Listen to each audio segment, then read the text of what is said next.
বাংলাদেশ মুক্তিযোদ্ধা সন্তান ঐক্য প্ল্যাটফর্ম জাতির শ্রেষ্ঠ সন্তান বীর মুক্তিযোদ্ধার কবর সংরক্ষণ কর্মসূচির নিয়ে আজ আমরা খুলনা দৌলতপুর থানাধীন বীর মুক্তিযোদ্ধা আফসার আলীর কবর সংরক্ষণ করতে এসেছি।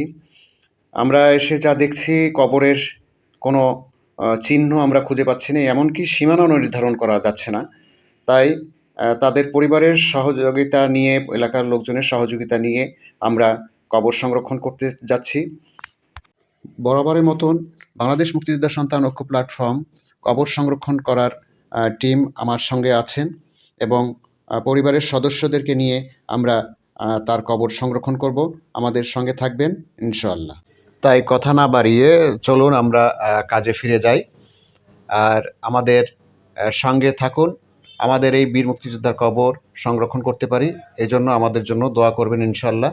আমার সঙ্গে আমার টিম আছেন এবং এলাকার লোকজন নিয়ে আমরা এই কাজ করব ইনশাআল্লাহ। আমাদের সঙ্গে থাকবেন।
আলহামদুলিল্লাহ, বাংলাদেশ মুক্তিযোদ্ধা সন্তান ঐক্য প্ল্যাটফর্ম বীর মুক্তিযোদ্ধার কবর সংরক্ষণ ও সীমানা নির্ধারণের আজ 15তম কবর সংরক্ষণ করতে পেরেছি।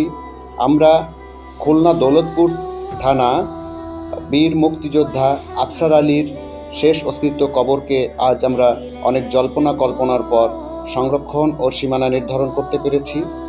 আমাদেরকে যারা এই কবর সংরক্ষণ করার জন্য সহযোগিতা করেছেন, দেখিয়ে দিয়েছেন, তাদের সকলকে ধন্যবাদ।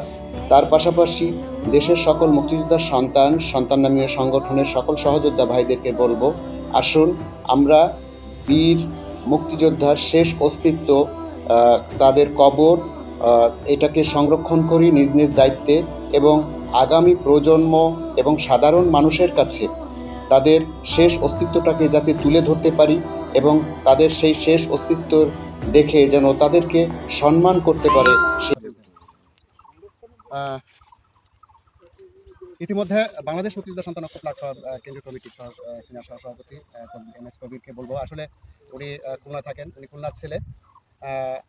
খুলনায় আমরা জাতির শ্রেষ্ঠ সন্তান বীর মুক্তিযোদ্ধা কবর সংরক্ষণ করতে এসেছি এবং আপনি নিজেও এসেছেন।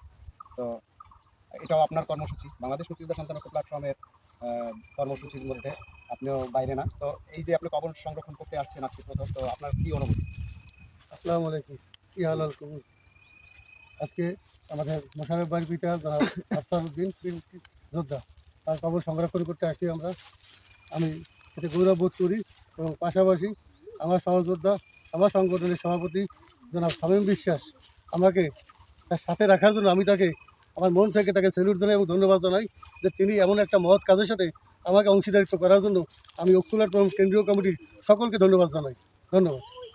ধন্যবাদ। আমরা বাংলাদেশ মুক্তিযোদ্ধা সন্তান ঐক্য প্ল্যাটফর্মের পক্ষ থেকে আজকে 15তম কবর সংরক্ষণ করতে পেরেছি। বীর মুক্তিযোদ্ধা আফসার আলী, খুলনা খুলনা ১ নং মহাসভাসা আমরা এসেছি বীর মুক্তিযোদ্ধার কবর সংরক্ষণ করার জন্য। তো আজকে এই অবহেলিত কবরকে প্রাথমিক অবস্থায় আমরা সীমানা নির্ধারণ এবং সংরক্ষণ করেছি প্রাথমিক অবস্থায়। পরবর্তীতে এটা স্থায়ীভাবে আমরা সংরক্ষণ করব।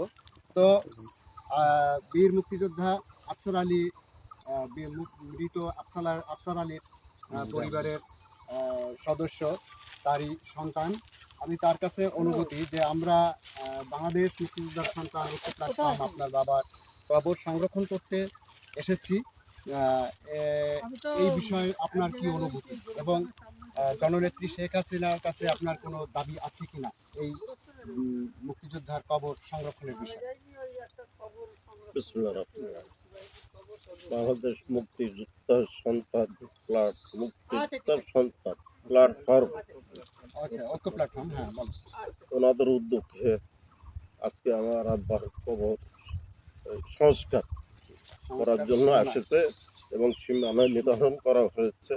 এই জন্য ওনাদের কাছে আমরা কৃতজ্ঞতা স্বীকার করছি এবং বাংলাদেশের প্রধানমন্ত্রী মাননীয় জননেত্রী শেখ হাসিনার কাছে আমাদের আকুল আবেদন আমার বাবার কবরটা যাতে স্থায়ীভাবে সংরক্ষণ করা হয়। اللهم آمين. ربنا ظلمنا أنفسنا وإن لم تغفر لنا وترحمنا لنكونن من الخاسرين. ربنا لا تزغ قلوبنا بعد إذ هديتنا وهب لنا من لدنك رحمة إنك أنت الوهاب. ربنا اغفر لي ولوالدي وللمؤمنين يوم يقوم الحساب. ربك رب العزة عما يصفون وسلام على المرسلين والحمد لله رب العالمين.